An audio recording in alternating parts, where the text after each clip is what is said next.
Howdy, folks. Welcome to the Daily Coin. My name is Rory, and today is Wednesday, September the 28th, 2016, and it is my great honor and distinct pleasure to welcome to the show for the first time V, the Guerrilla Economist.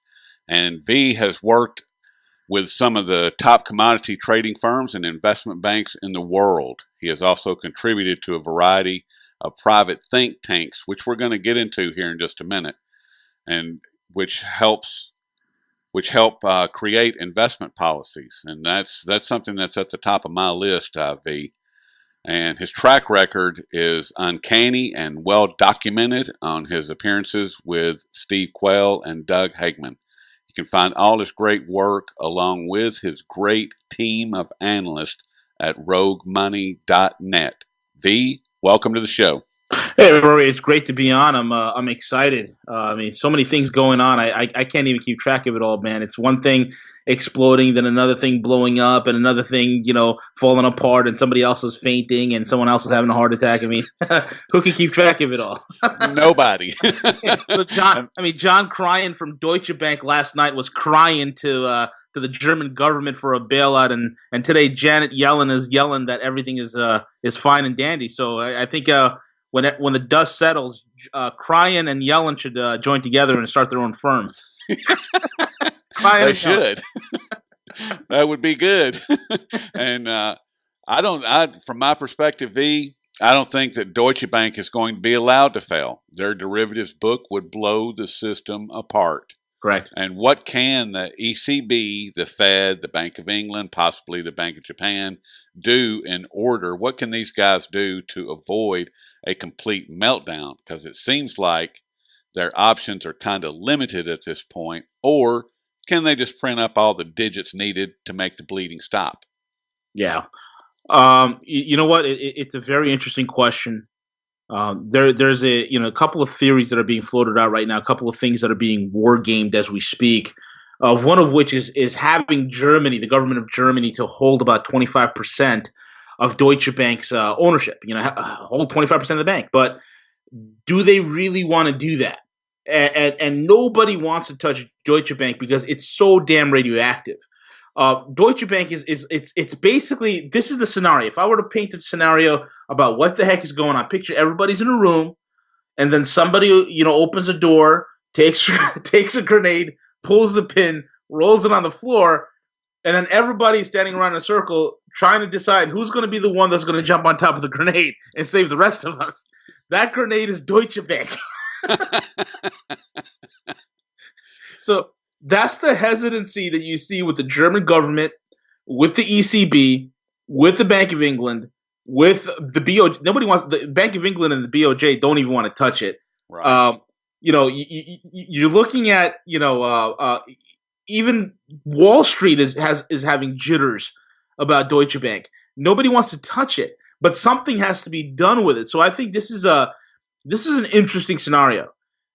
Deutsche Bank is worse than Bear Stearns and Lehman Brothers combined. Okay, it's 10 times worse.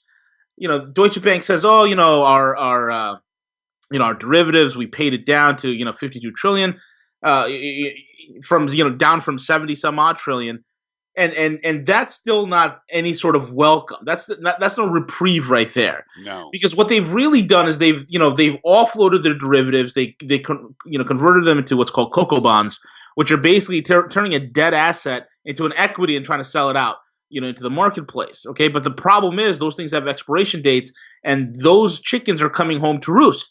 So all this paying off of debt and everything's under control, and then last night, John Cryan did exactly what the executives at Lehman Brothers did. And he said, everything's fine. We have easy liquidity. Everything's okay. The bank's fine. And then we seen Lehman do that. And then by the next day, Lehman was done for. So I remember being at my desk when Lehman Brothers popped. And I remember that sinking feeling, that sickening feeling I had in the pit of my stomach saying, oh boy, here we go. And I'm having that same feeling again this morning.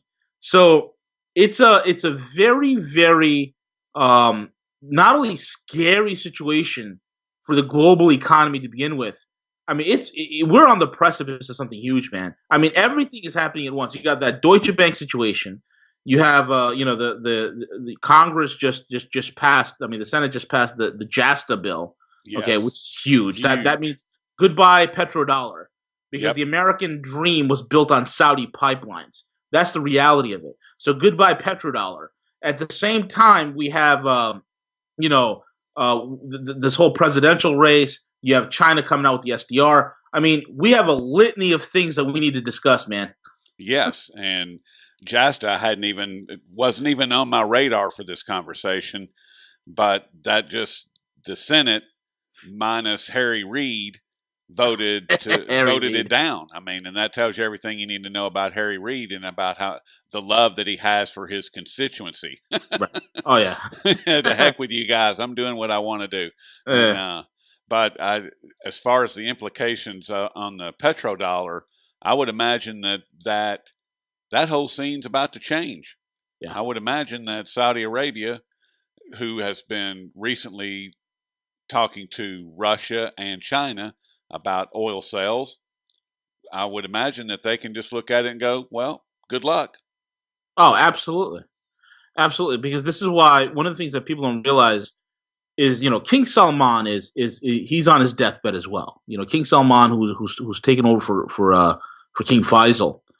Salman is not well. He has dementia. He's on his way out. There is a lot of intricacies at play in the Middle East. Okay, a lot of intricacies. One of which is that the crown prince that he's named to succeed him is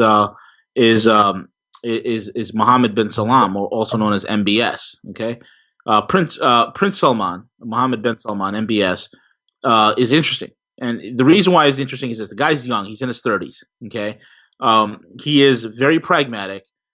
He wants to diversify Saudi Arabia away from just petroleum, because that's all they have. He wants to make Saudi Arabia kind of like the Middle Eastern equivalent of the United Arab Emirates, where you look at the UAE. They have, for those that don't know, that'll be the famous city called Dubai and Abu Dhabi.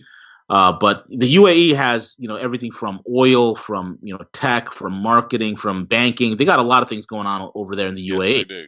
So he wants to make Saudi Arabia the same thing, get them away from just petroleum, and he's been doing a lot of reforms to get that done. And it's interesting in the sense that yes, there's conflict between Saudi Arabia and Russia and Syria and that whole trifecta, that whole area of operation, so to speak. But one of the things that people need to be mindful of is this: the successor to the throne in Saudi Arabia is not well liked by a lot of Westerners. He's not well.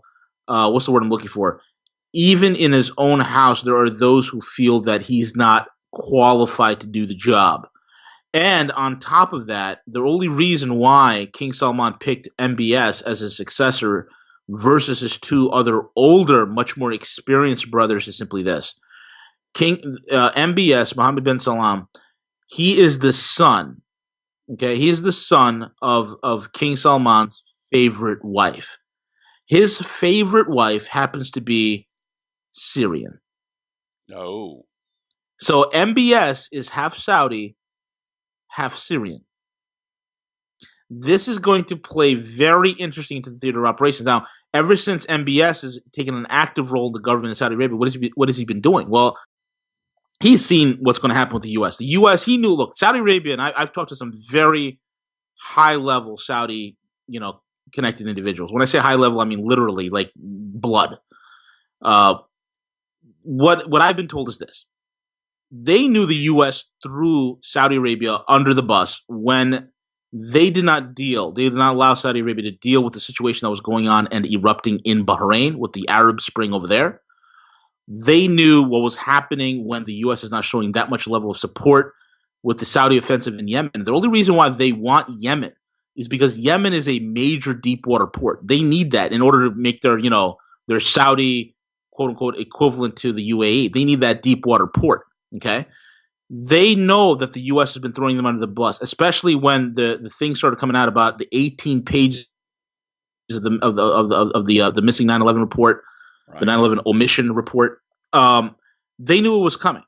So what they have been doing, the Saudis have been gearing up, and this goes even further back. About 2 years ago, when I reported on the fact that a Saudi prince was carjacked. His whole entourage was carjacked by special operations guys. And this goes back a few years where the Saudis, for the longest time, have been preparing for a time where the U.S. will throw them under the bus, where the petrodollar will be done. So they have been cozying up to the Russians. They have been dealing with the Russians for quite some time. And the carjacking of the Saudi prince in Paris, no less, where 300,000 euros was taken off the guy, but most importantly, secret documents, and those secret documents tie in to the dealings that not only Saudi Arabia was having with Russia, but the integral connections that Saudi Arabia had with French oil company called Total Petroleum, specifically Christophe de Margerie. And I was one of the first guys that talked about this and talked about the connection. Christophe de Margerie and Total Petroleum is very close friends with Putin, and they were working closely with the Saudis. And what happened was the Saudi prince gets carjacked, and shortly thereafter, Christophe de Margerie, his plane, mysteriously explodes on a runway in Moscow. Okay, so you're killing two birds with one stone. And Total Petroleum is very close with Russia, even though it's a French company. They work very closely with Russia. They were the ones that was caught red-handed in what was called the South Pars pipeline deal. This is where they were helping to develop oil fields for the Iranians. Okay, and the money and the financing was done through BNP Paribas, and the logistics support was provided by Russian and Total Petroleum engineers. That's the main reason that Eric Holder, 2 years ago, fined BNP Paribas $8.5 billion for that specifically. But the bank that cleared every single one of those transactions also was none other than J.P. Morgan. J.P. Morgan got a slap on the wrist and he walked away scot-free. So the reason why I'm bringing all this up, there's a greater underlying agenda that's been at work for quite some number of years. I want to make the listeners aware to this, that they knew that the dollar's doomed. Either the dollar is going to implode and explode and be no more. They know that. The handwriting was on the wall. And they knew that, when this occurs, as we get closer and closer, as the days fall off the calendar, when the dollar dies, they knew that there's a chance that, desperate regimes do very stupid things. They knew that the U.S. will probably try to throw the Saudis under the bus. And that's exactly what happened. OPEC is completely fractured. Okay, the last OPEC meeting in Vienna in December was it was horrendous. It was absolutely horrendous. They behaved more like a disjointed cartel than anything else. It was every man for himself. So the Middle East is now primed and ready for a transition out of the petrodollar and into something else. Okay, but you'll see the war drums are beating all the more louder as we approach the day of transition. So, Rory, it's a very, very touchy situation in the Middle East, how that ties in with the dollar, because that whole JASTA thing, that thing goes into effect. They're going to probably wait until Friday to get that in, right? Right. God knows what's going to happen Monday. When we wake up Monday, will the Saudis dump? Because they promised they will. They promised they will dump every bit of U.S. treasuries they have, okay? If that thing goes into effect, and Obama couldn't veto it the whole 9 yards, it's on. So this is some crazy convergence happening between the JASTA situation, which ties very cogently to the petrodollar. It is intricately involved, intricately wrapped up in the petrodollar, as well as what is occurring with Deutsche Bank, which is a derivative monster, which is tied into Monte dei Paschi, Italy's biggest bank, which is tied into Hetta Asset Management, which is one of the big banks in Austria. Commerce Bank, another big one in Germany, tied into Crédit Agricole in France, tied into Société Générale in France. All these banks are all tied into Deutsche Bank, and so is J.P. Morgan and Barclays. So this is a major derivative trigger that everybody's worried about. And in spite of the fact that, yes, the Wall Street numbers, the Dow is incredibly manipulated. I had a buddy of mine who said this, that the Dow is bulletproof. I tend to agree with him because no matter how bad of a news you'll have, and I firmly believe this. I believe that the Dow will probably go 30,000 points before this is all said and done, and it'll be 30,000 points. It'll be like a white ivory tower in a land of desolation and destitution, because that's where we're heading, Rory. That's what it sounds like. And with that backdrop that you just painted between Deutsche Bank, JASTA, OPEC falling apart, petrodollar obviously in dire straits, the great potential because like you said, the Saudi said if you pass that, we're going to dump. I think it was 750 million or 750 billion in treasuries. It'll be more because the funniest thing is, Rory, nobody knows exactly how much the Saudis have. You see, every partner that the U.S. has sold Treasury notes to has a listing exactly of how much they have, except for one, Saudi Arabia. They always felt it was very strategic that Saudi Arabia never disclosed how much U.S. debt they hold, because they are able to exchange the petroleum, buy U.S. debt, and then using the dollar recycling, so to speak, and reinvesting that treasury debt back into the U.S. markets. So we technically don't know exactly how much the Saudis have. So that's the scary thing. Well, and here's another. This is what I wanted to layer on top of all that. Today is September the 28th. At Yep. the end of business on September the 30th, the yuan is added to the SDR basket. Yep. So you've got all of these different dynamics playing out, and then you've got this situation happening. It's being and it's a big deal. I'm Right. sorry, it's a very big deal. And what's going to happen is that the weighting of the other four currencies is going to change, Yes. with the Federal Reserve note taking the smallest hit, and I think it's around 2.5% as far as their weighting. And one of the more important aspects of this change is the right to veto. Yeah. And China, in conjunction with the other BRICS nations, collectively have a stronger voice in the IMF voting booth. How do you see that in light of everything that you just said, V? How do you see that playing out with the U.S.? How's the U.S. going to react when China vetoes an important policy that's set forth by the U.S.? They going to start throwing nukes around, or what's going to happen with that? I mean, we obviously have an extremely volatile situation right now with everything that you just described, and now you throw this aspect on it, and it's like, oh my God, what else could go wrong? That's a very interesting point, man. I mean, when you look at the IMF in general is a very, very, very interesting organization. Some people give it way too much more power and credence than what it's actually worth. The reality is the IMF is currently an unfunded white elephant, meaning nobody, the U.S., which is traditionally was the main agent that provides funding for the IMF, hasn't funded the IMF in over 2.5 years. The primary funder has been China. So for China to step in and say, "Hey, you know what? We want our currency in the IMF," and the IMF finally giving into it is no surprise. And also take note that it was about almost a year ago that Christine Lagarde, the person that I call the giraffe-necked woman of the IMF, Christine Lagarde was the one who said, "Do not be surprised if one day the IMF is headquartered in Beijing." So what's happening with the IMF and what's happening with Lagarde is it's quite incredible, because IMF is being I've said this for a while now. The IMF is going to be absorbed into the AIIB, because the big player on the block is not the IMF anymore. It's the Asian Infrastructure Investment Bank. The AIIB is the rival of the IMF. It is set up Right. as an IMF alternative. It's made up of 56 nations, and it's a powerful, influential force. So for China to get into the IMF, it is a Trojan horse maneuver. It Yes. absolutely compromises the United States, and it will eventually, over time, bring the IMF within the tractor beam pull of the agenda of the AIIB and the BRICS nations at large. Um, the U.S. is in quite a quandary, because recently was the IMF actually had to go and ask the AIIB for a loan. So that shows you where things are headed.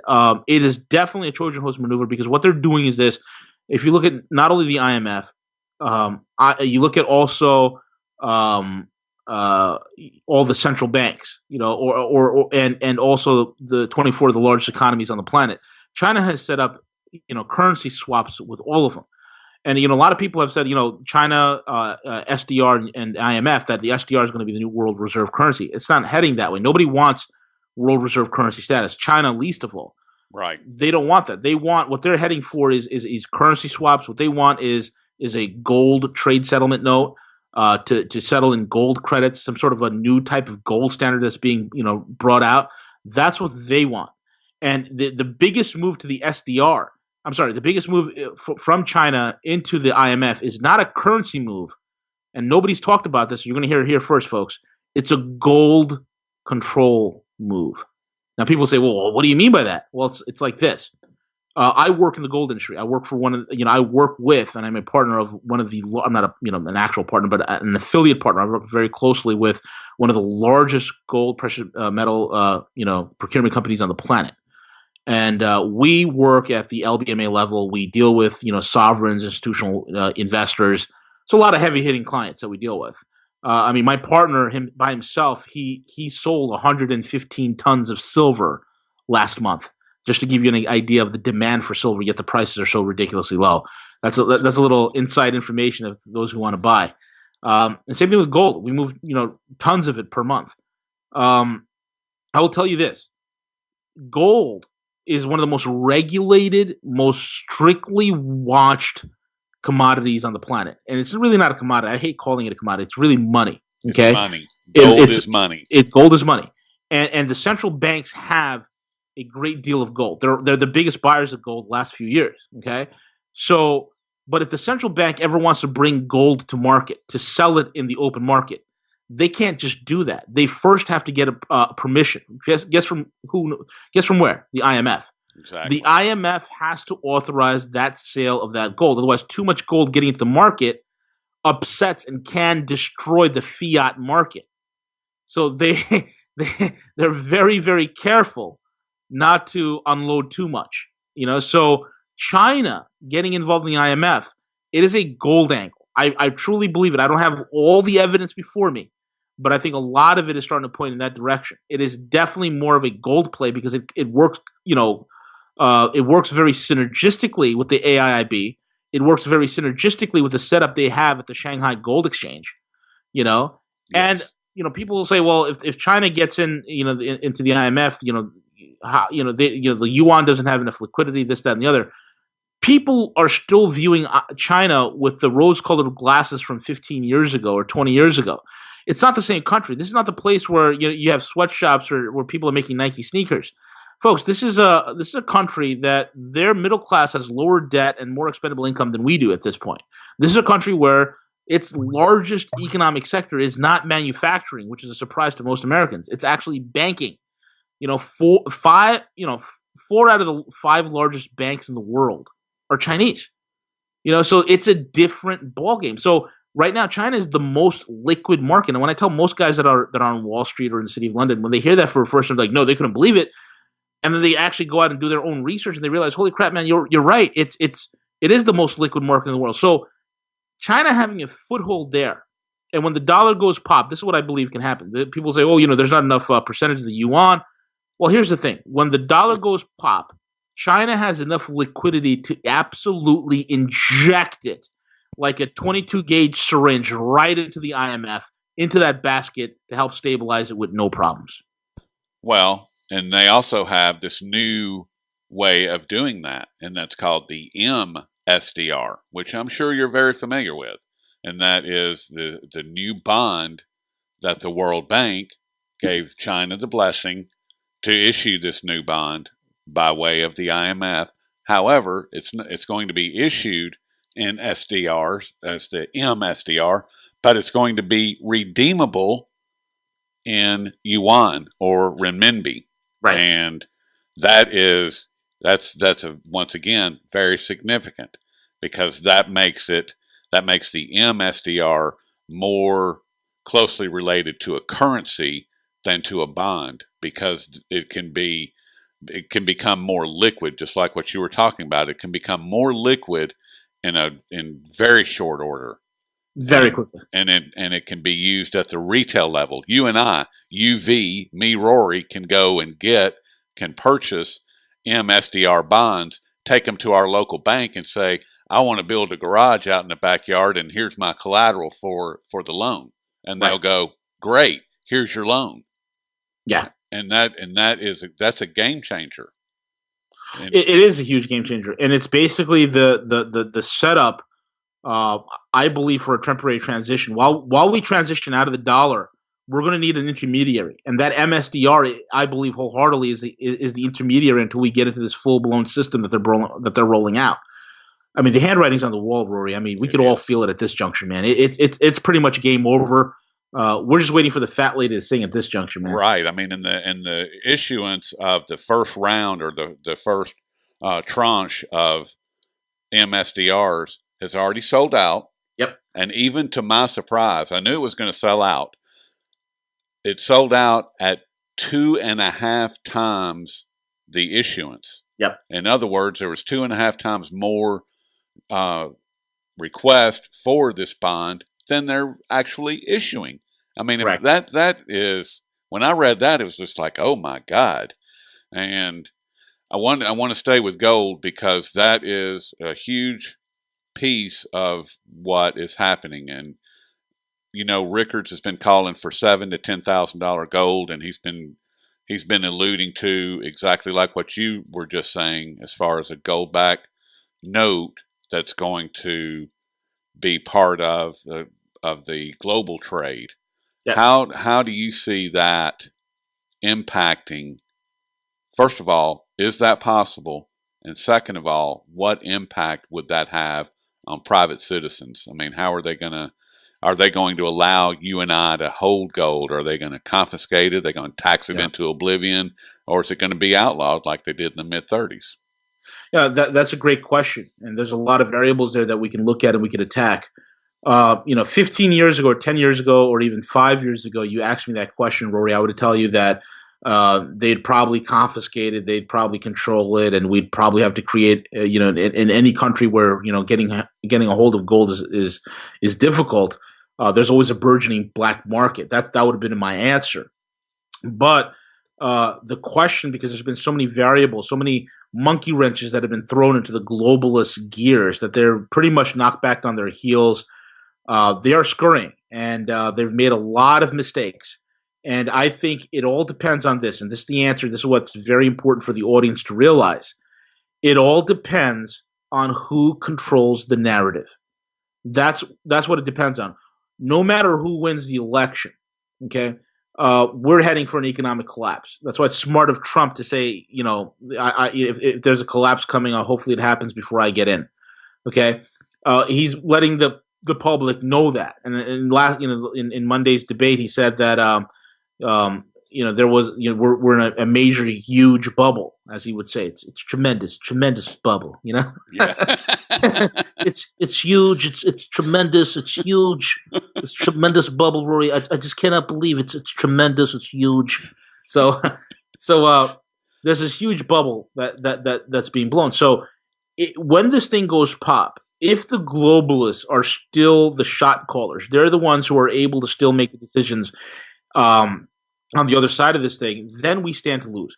But if we keep the momentum that we're doing, all of us, guys like yourself in alternative media, getting the word out there, and we are helping the awakening of the American public, okay, and the world public at large. And if we can keep that momentum going on the other side of this collapse, these guys will not have a narrative that they can control, because they already do not control the narrative. And it doesn't matter how many false flags they pull off, and it doesn't matter how many financial fraud they got to do. Nobody believes them. That's why when people say, "Oh, Hillary Clinton, she dominated that debate," no, she didn't. No. Trump was playing possum. He didn't want to seem the aggressor, because of course here's this dainty woman. So what did he do? He let the dainty woman become the aggressor. He let the mainstream media, what's the name? Lester Dolt. Yeah, Lester Dolt become the aggressor. And so Trump stood there and he let them. That's what he said. I'm going to be nice. There's some things I could say, but I'm not going to say it. It's huge. It's tremendous. So he's not going to say it. So the next that October 8th debate, that's when the gloves comes off. He's going to razor her, and I'll be surprised if she doesn't pass out and drop a couple of loads into her adult diapers at the same time. Well, that's why I watched the debate. I wanted to see her pass out. And I'm waiting so disappointed. Yeah, same here. Everybody was waiting for that, because nobody buys it. Nobody buys it. Nobody buys it. See, this is not about Trump trying to establish who he is. this whole debate, this whole race is about Hillary Clinton and the establishment, because it doesn't matter if it's Hillary. Trump could run against anybody else. Hillary's just a shill. She's a puppet. This is about Trump versus the establishment. And the whole thing comes down to is, can this establishment candidate define who they are and prove to the American public they are not as bad as they seem to be, which they cannot do because they lost the narrative. Everywhere they look, the elites have lost the narrative. They're obsolete. They They're can't compete obsolete. with. They are. They're obsolete elites, Rory, because they can't compete with guys like you on the media who gets fresh news and tells it like it is. They can't compete with guys like myself and the larger other venues that are out there. They can't compete with us because we're too fast for them. The information is too fast and too fluid. They're waiting on news wires. We have Twitter and we got smartphones. We create the news, and this is where it's going. I mean, these online ghettos, like they've created with Facebook and Twitter. They thought they can contain and control information. They can control anything. Right. They have as much control over the information as Hillary Clinton has over her own bowel movements at this point, man. Which is not very much. Not very much.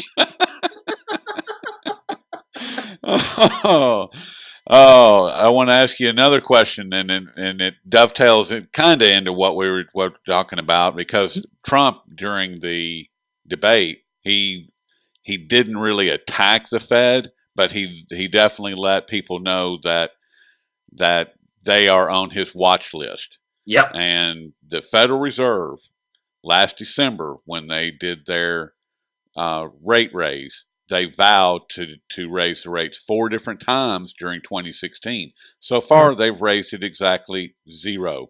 Right. And according to Brandon Smith over at Alt Market, these monetary criminals have never once made a commitment that they haven't stuck to in some degree. Right. If the Fed does as they did last December and sneak in a tiny rate hike, would the market crash as it did in January, and would they be able to contain it? I mean, what do you see happening between now and year's end? That's a great question. I think I think it's right now that's being done is a perception game. I mean, the markets are fictitious. They're about as real as a $3 bill. Exactly. It's a perception game.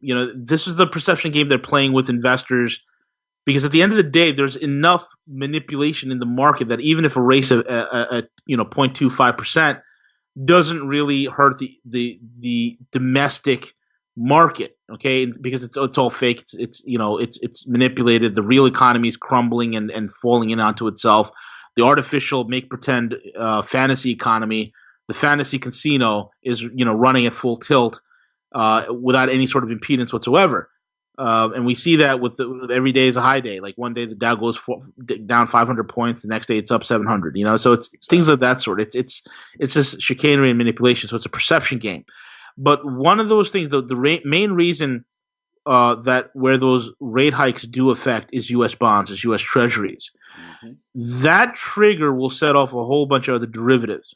And no matter how good or how advanced a computer algo trading system is in manipulating the Dow and manipulating the S&P, that type of derivative trigger is unmanageable. We just don't have the computational software available to mitigate that type of an event.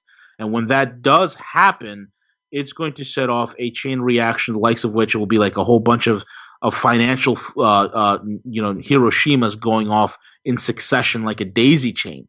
Can they raise the rates? Yeah, they can.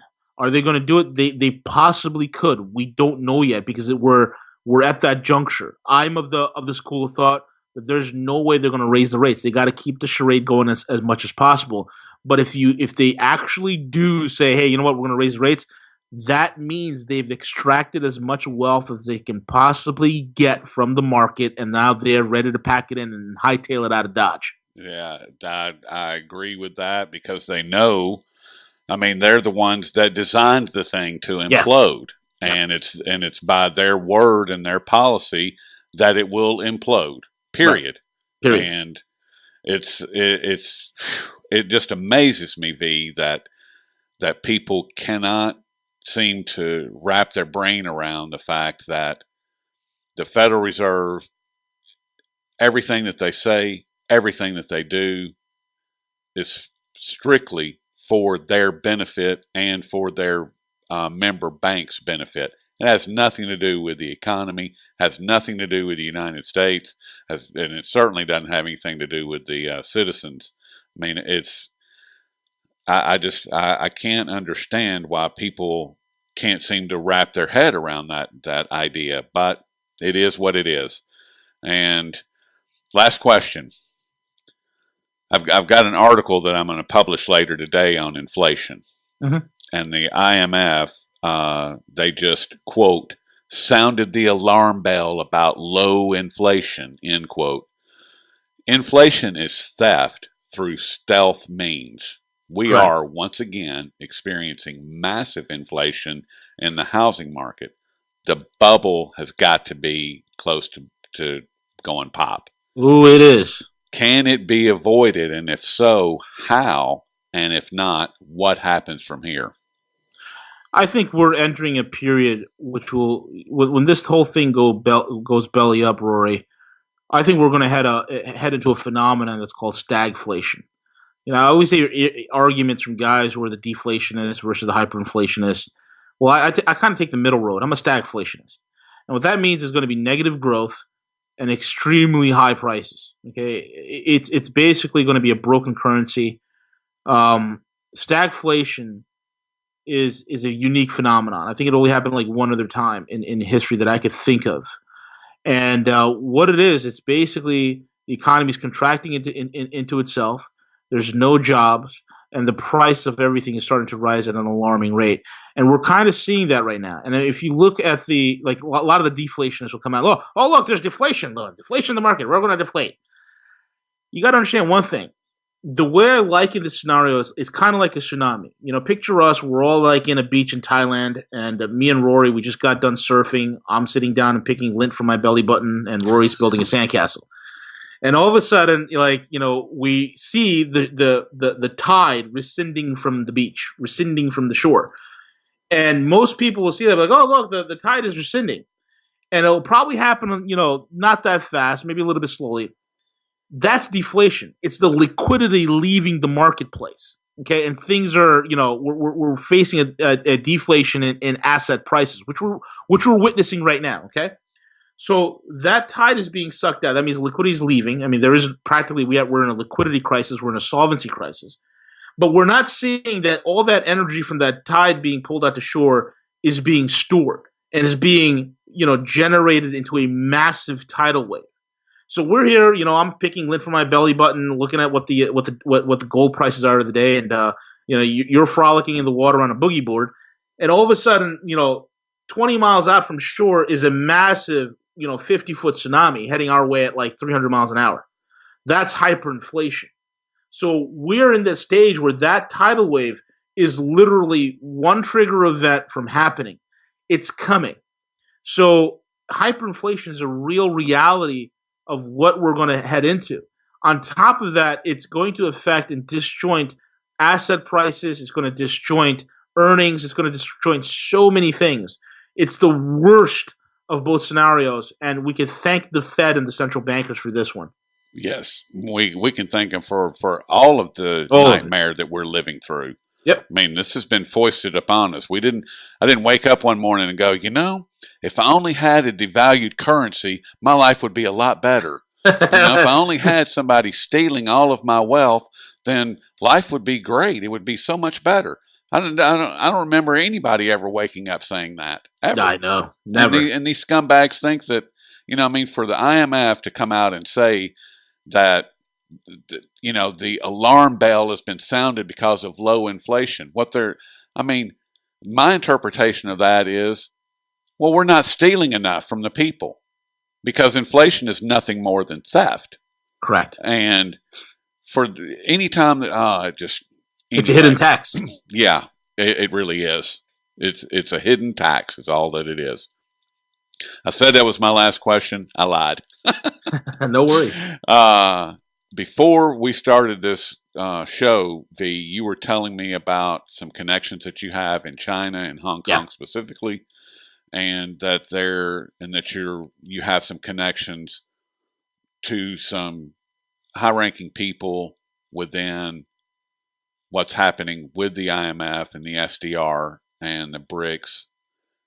Can you kind of share Yeah, anything with us absolutely. that would be helpful for us to understand I had a the sheer magnitude of what's happening with the New Silk Road, the BRICS, the SDR, and the whole scene that's been painted throughout this whole conversation of yeah. collapse? I had an interesting talk with Professor Zhu, who is an inside member of President Xi Jinping's inner circle. They were both college buddies, very good friends. And Professor Zhu said something that was very profound. He said, um, at every level and at every step, we've allowed the Americans and we've invited the Americans to partake of the New Silk Road. And at every turn of the corner, the U.S. has said no, and they said no emphatically. For those who are listening and hearing about the New Silk Road for the first time, I'll tell you this. What the New Silk Road is the integration of Asia, Eurasia, and Europe, pretty much. Okay, it's the integration of Eurasia and Europe and the entire Western Hemisphere on the European side, so to speak. The New Silk Road is going to be an actual route, by land that cuts the sea route from 40 days down to 12 days. Okay, and if they get those high-speed rails up, it'll probably cut it down to 10 days. Yep. The New Silk Road is a road that's only for commercial as well as military traffic. It is an expansive highway with high-speed rails, interconnecting multiple nations, interconnecting some of the most resource-rich nations on the planet. It connects nations that will make up, over 60 to 70% of about 60% of global GDP, 70 to 80% of global trade. All of it will be running through the New Silk Road. It will run from the tip of Korea, the city of Busan. It will run all the way through India, through Pakistan, through China, through all the stands. Kyrgyzstan, Kazakhstan, Turkmenistan, Uzbekistan, on into Estonia, Russia, Latvia. All these nations. There's so many of these nations that are signed up for this project because it helps everybody. And on top of the land route, there's also a new sea route that's being done thanks to the canals that will be built in Thailand that will circumvent the Strait of Malacca. And all the sea routes also will cut the typical 40 some odd day journey via sea into a more manageable 20 days or something like that. And that would also be connecting all sorts of port cities. I've also spoken to the Egyptian ambassador to the UN, where they detailed what's called the new Suez Canal Zone. And the new Suez Canal Zone is a huge expansion project for the Suez Canal and all the industry that will be built around it. And it's interesting that Donald Trump's already spoken to President Al-Sisi of Egypt. Okay, so it's incredible. The new Suez Canal Zone will also connect with Israel's Leviathan platform, because the Israelis are starting to smarten up a little bit and starting to realize, hey, you know what? Maybe we shouldn't go along with this crazy suicide pact that the U.S. has, and is interconnecting all these energy zones, all these ports, all these economies, all these industries, and everybody will flourish, and all of them. And the problem why the U.S. doesn't want to be a part of it is because everybody will be trading in something other than the dollar. They will Yep. not be using the dollar for settlement of trade, and that is the biggest reason why the U.S. got their panties in a bunch. And we're that's why our media is saying, "Oh, look, Chinese aggression in the South China Seas. Look at that Chinese aggression." And meanwhile, these are islands in the South China Seas that have traditionally been in Chinese territorial waters since 640 A.D. Okay, China built six islands. I'll give you an example. Vietnam has over 30 islands in the South China Sea that you just randomly just take over. Nobody says anything.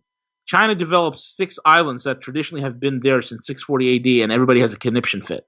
Come on. Yep. So this is the type of nonsense that's happening. The New Silk Road and the New Silk Belt is changing global business forever. Okay, that is why the City of London in England and Frankfurt, Germany, and in some of the European powers, Australia, New Zealand, the oceanic powers, they are all wanting to be a part of this initiative because they understand there's going to be trillions of dollars to be made in terms of commerce and business and work. And the thing is that these are new markets. Yes. These are not old established markets that are already all built out. These are brand new markets. Exactly. This is the frontier of pretty much it's going to be the frontier of new markets. Absolutely. And we don't want to go. We don't want to get involved in that party because there's not a punch bowl there that we can put a turd in. So we're not interested. Exactly. And the one of the main things about the New Silk Road or the One Belt One Road project is that it's already being built out. The planning stages is in the rearview mirror. Yep. They've already ran their first train route that was a signal, in my opinion, was a signal to the West that we're done with you guys because it went from China to Tehran, which is the capital of Iran. Yep. That was a huge signal. This was back in February. So, I mean, they've got everything's already happening. It's happening right now. Yep. And over the course, and you can correct me if I'm wrong, V, I see it over the course of the next 15 to 25 years before everything really starts to flourish and it really takes hold. I mean, it may not take that long, but that's what I really see happening, and it's working in conjunction with the Shanghai Cooperation Organization. Correct. And the Shanghai Cooperation Organization will encompass about 50% of the global population. And like you said, the New Silk Road, that whole project, it's the largest infrastructure project in the history of the world. It makes the Marshall Plan look like a Boy Scout project. Pretty much. Yeah. I mean, it's nothing in comparison. So nothing. I mean, it makes the Marshall Plan look like a kindergartner's arts and crafts project, Rory. That's what it makes it look like. Yes, really does. I mean, it's amazing, and nobody talks about it. No. There's not a peep in the mainstream media about it at all. Correct. I mean, it's just incredible, and it's coming, and it's going to change the economy around the world permanently. Yep. At least, well, maybe not permanently, but for at least the next 100 years. Easily. So, well, V, is there anything else that we should leave them with? No. I think that's about it. If anybody wants to follow me, you can check me out on roguemoney.net. That is our premier flagship website where we write all sorts of articles. Great contributors there. You could also follow me on Rogue Money, the YouTube channel, which we just recently launched that. Follow me on there and follow me on Twitter at the Rogue Money. That's about it, man. And if you're not listening to Mornings with V, then you're missing out. That's all I can say. Thanks, buddy. Appreciate it. Well, it's a great program. So thank you. But I certainly appreciate all your time, and I hope we can do this in the not too distant future. There, V. 1,000%. Anytime you want me on, just let me know, Rory. I'll be there for you. All right, buddy. Have a good afternoon, and I'll talk to you soon. Take care, my friend. Bye-bye. And the BOJ don't even want to touch it. Right. You're looking at, even Wall Street is having jitters about Deutsche Bank. Nobody wants to touch it, but something has to be done with it. So I think this is an interesting scenario. Deutsche Bank is worse than Bear Stearns and Lehman Brothers combined. Okay, it's 10 times worse. Deutsche Bank says, "Oh, our derivatives, we paid it down to 52 trillion, from down from 70 some odd trillion." And that's still not any sort of welcome. That's no reprieve right there. No, because what they've really done is they've offloaded their derivatives. They converted them into what's called cocoa bonds, which are basically turning a dead asset into an equity and trying to sell it out, into the marketplace. Okay, but the problem is those things have expiration dates, and those chickens are coming home to roost. So all this paying off of debt and everything's under control, and then one thing exploding, then another thing blowing up, and another thing, falling apart, and somebody else is fainting, and someone else is having a heart attack. I mean, who can keep track of it all? Nobody. So John Cryan from Deutsche Bank last night was crying to the German government for a bailout, and today Janet Yellen is yelling that everything is fine and dandy. So I think when the dust settles, Cryan and Yellen should join together and start their own firm. They should. That would be good. And from my perspective, I don't think that Deutsche Bank is going to be allowed to fail. Their derivatives book would blow the system apart. Correct. And what can the ECB, the Fed, the Bank of England, possibly the Bank of Japan do in order? What can these guys do to avoid a complete meltdown? Because it seems like their options are kind of limited at this point. Or can they just print up all the digits needed to make the bleeding stop? Yeah. Howdy, folks. Welcome to the Daily Coin. My name is Rory, and today is Wednesday, September the 28th, 2016, and it is my great honor and distinct pleasure to welcome to the show for the first time V, the Guerrilla Economist. And V has worked with some of the top commodity trading firms and investment banks in the world. He has also contributed to a variety of private think tanks, which we're going to get into here in just a minute, and which help create investment policies. And that's something that's at the top of my list, V. And his track record is uncanny and well documented on his appearances with Steve Quayle and Doug Hagman. You can find all his great work along with his great team of analysts at roguemoney.net. V, welcome to the show. Hey, Rory, it's great to be on. I'm excited. I mean, so many things going on. I can't even keep track of it all, man. You know what? It's a very interesting question. There's a couple of theories that are being floated out right now. A couple of things that are being war gamed as we speak.